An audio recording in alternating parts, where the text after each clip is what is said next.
आज मैं आप सभी के साथ कॉम्बो रेसिपी शेयर करने वाली हूँ, यानी एक के साथ एक फ्री। बहुत ही मज़ेदार का हमारा चिकन कीमा मसाला बनकर तैयार होगा और इसके साथ खाने के लिए मैंने यहाँ पर बहुत ही सॉफ्ट पराठे बनकर तैयार किए हैं।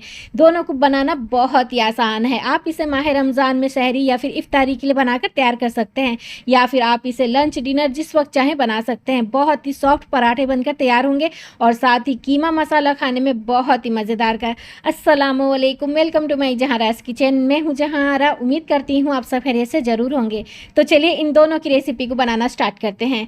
पराठा बनाने के लिए सबसे पहले हम आटे को गूंथ कर रख लेंगे। यहाँ पर मैंने 2 कप मैदा 2 कप गेहूं का आटा लिया है। दोनों को मिक्स करके मैं यहाँ पर पराठा बनाने वाली हूँ। आप चाहें तो सिर्फ मैदा या फिर सिर्फ गेहूँ से भी बना सकते हैं। 1 छोटी चम्मच नमक ऐड कर दूँगी और साथ ही मैं यहाँ पर 1 चम्मच डाल देती हूँ चीनी। इसी के साथ हमें यहाँ पर डाल देना है हाफ कप रिफाइंड ऑयल और 1 अंडे को तोड़कर डाल देती हूँ। इससे पराठा बहुत ही सॉफ्ट बनकर तैयार होता है। और आटे को गूंथने के लिए मैं यहाँ पर पानी का इस्तेमाल नहीं करने वाली हूँ, मैं यहाँ पर दूध का इस्तेमाल करूँगी। थोड़ा थोड़ा करते हुए हमें दूध ऐड करना है और बिल्कुल सॉफ्ट डो तैयार कर लेना है। तो यहाँ पर मैंने तकरीबन लिया है 150 ml के करीब दूध और थोड़ा थोड़ा करते हुए मैंने डालकर इस तरह से चिकना गूंथ लिया है। अब मैं यहाँ पर डाल देती हूँ 2 चम्मच के करीब रिफाइंड ऑयल और अच्छी तरह से हम आटे में लगा लेंगे। और इसे हमें आधे घंटे के लिए रेस्ट पर छोड़ना है ताकि हमारा आटा अच्छी तरह से सेट हो जाए, सॉफ्ट हमारा रोटी बनकर तैयार होगा। उसके लिए हमें इस तरह से आटे को पहले गूंथ कर रखना है। तो यहाँ पर मैं आधे घंटे के लिए इसे रेस्ट पर छोड़ देती हूँ। इसी दरमियान हम यहाँ पर चिकन कीमा बना लेंगे। कढ़ाई पर डाल देती हूँ हाफ कप रिफाइंड ऑयल। जब तेल अच्छी तरह से गर्म हो जाएगा 1 छोटी चम्मच साबुत जीरा, 4 लौंग, 4 काली मिर्च, 2 छोटी इलायची, 1 बड़ी इलायची, हाफ इंच के करीब हमें लेना है दालचीनी का टुकड़ा। इन सभी खड़े मसालों को तेल पर डाल दें। फिर मैं यहाँ पर 2 बड़े साइज़ का प्याज ली हूँ, फाइनली चॉप करके ऐड कर लूँगी। खड़े मसालों के साथ प्याज को हम हाई फ्लेम पर फ्राई कर लेंगे ताकि खड़े मसालों का भी फ्लेवर जो है वो अच्छी तरह से आ जाए तेल पर और साथ ही प्याज का भी कच्चापन चला जाए। तो यहाँ पर आप देख सकते हैं प्याज का कच्चापन जा चुका है। अब मैं यहाँ पर 500 ग्राम डाल देती हूँ चिकन कीमा। तो अब हमें क्या करना है, चिकन कीमा को हाई मीडियम फ्लेम पर भुनना है 2 से 3 मिनट के लिए। इसी दरमियान मैं यहाँ पर डाल दूंगी 1.5 चम्मच अदरक लहसुन का पेस्ट। अदरक लहसुन के पेस्ट के साथ हम चिकन कीमे को अच्छी तरह से भुनेंगे ताकि अदरक लहसुन का कच्चापन चला जाए और साथ ही चिकन की भी अच्छी तरह से भुनाई हो जाए। तो यहाँ पर आप देख सकते हैं चिकन का कलर भी चेंज हो चुका है। अब मैं यहाँ पर 2 बड़े साइज़ का टमाटर ली हूँ जिसे मैंने बिल्कुल फाइनली चॉप कर लिया है। आप चाहें तो टमाटर का पेस्ट ऐड भी कर सकते हैं पेस्ट करके। तो इसे भी हम अच्छी तरह से मिला लेंगे। जब टमाटर सॉफ्ट हो जाएगा हम यहाँ पर ऐड करेंगे 1 छोटी चम्मच हल्दी पाउडर, 1 छोटी चम्मच लाल मिर्च पाउडर, 1 चम्मच लेना है धनिया पाउडर और 1 छोटी चम्मच गर्म मसाला पाउडर। इसी के साथ अब मैं यहाँ पर 1 चम्मच नमक ऐड कर देती हूँ। नमक आप अपने टेस्ट के मुताबिक डालिएगा और आधी चम्मच के करीब कश्मीरी लाल मिर्च पाउडर ऑप्शनल है, इससे कलर अच्छा आता है। सभी पाउडर मसालों को हम चिकन में अच्छी तरह से भूनते हुए पकाएंगे स्टोव के लो फ्लेम पर 10 मिनट के लिए। तो कढ़ाई को मैं लिड से कवर कर लेती हूँ।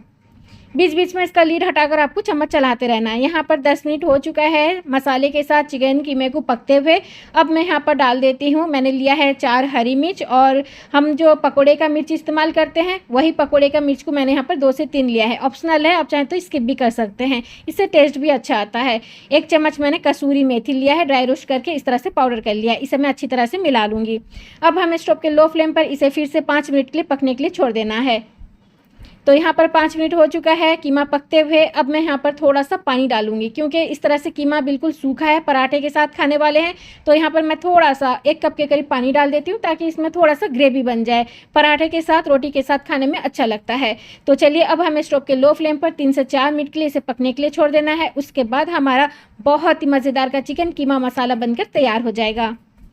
तो लीजिए माशाल्लाह से हमारा चिकन कीमा मसाला बनकर तैयार है। इसे बनाना बहुत ही आसान है, झटपट बनकर तैयार हो जाता है।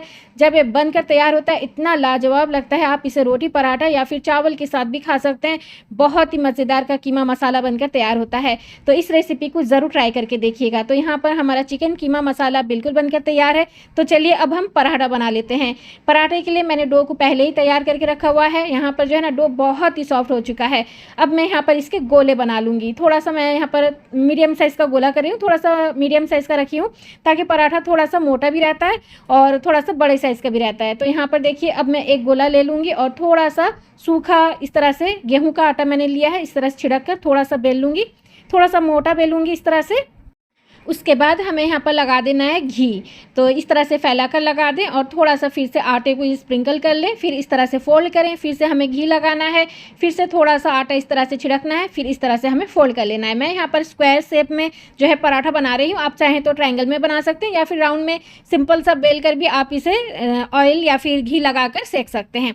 तो यहाँ पर देखिए सभी गोले को मैंने इस तरह से तैयार कर लिया है। अब मैं इसे बेल लेती हूँ। स्क्वायर शेप में हम इसे बेलेंगे, इस तरह से सूखा आटा छिड़कते हुए हम इसे बेल लेंगे, बिल्कुल इस तरह से। आप चाहें तो ट्रायंगल में भी बना सकते हैं या फिर राउंड शेप में भी बना सकते हैं, लेकिन मैंने यहाँ पर स्क्वायर शेप रखा हुआ है। आप यहाँ पर पराठे का साइज़ बड़ा भी कर सकते हैं या फिर मीडियम में रखना चाहते हैं तो मीडियम पर भी रख सकते हैं, यानी इसे जितना आप चाहें यहाँ पर बेल सकते हैं। तो चलिए मैं इसे सेक लेती हूँ। तवे को मैंने अच्छी तरह से गर्म कर लिया है, रोटी को डाल दूंगी और कुछ ही सेकंड के बाद हम इस तरह से पलट लेंगे। मीडियम लो फ्लेम पर उलट पुलट करते हुए, घी डालते हुए हमें इसे सेक लेना है। नॉर्मली हम जिस तरह से घर पर पराठा बनाते हैं बिल्कुल वही रेसिपी है, उसी तरह से आपको उलट पुलट करते हुए इसे सेक लेना है जब तक हमारा पराठा अच्छी तरह से बन ना जाए। तो यहाँ पर जो है ना मैं एक पराठा बनाकर तैयार कर ली हूँ, उसी तरह से और एक पराठा भी बनाकर तैयार कर लेती हूँ। घी लगाकर मैं इसे सेकूंगी, आप चाहें तो तेल का भी इस्तेमाल कर सकते हैं, लेकिन घी से अगर हम पराठा बनाते हैं खाने में भी अच्छा लगता है। तो लीजिए हमारा जो है ना पराठा बिल्कुल बनकर तैयार है और साथ ही हमारा कीमा भी बिल्कुल बनकर तैयार है। इस तरह से आप बहुत ही मज़ेदार का कीमा और साथ ही पराठा बनाकर तैयार कर सकते हैं।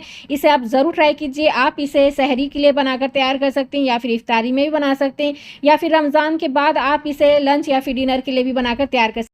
इतना मज़ेदार का हमारा पराठा और कीमा बनकर तैयार होता है, क्या कहना, सभी को बहुत ही पसंद आएगा। ज़रूर ट्राई करके देखिए। तो फ्रेंड्स, अगर आज की पराठा और कीमे की रेसिपी आप लोगों को पसंद आई है, आप लोगों के लिए हेल्पफुल लगी है, तो प्लीज़ इस वीडियो को लाइक, शेयर और मेरे चैनल को सब्सक्राइब ज़रूर करते हुए जाइए। तो चलिए मिलते हैं एक नई रेसिपी के साथ। अपना ख्याल रखें और मुझे दुआओं में याद ज़रूर रखें। अल्लाह हाफिज़।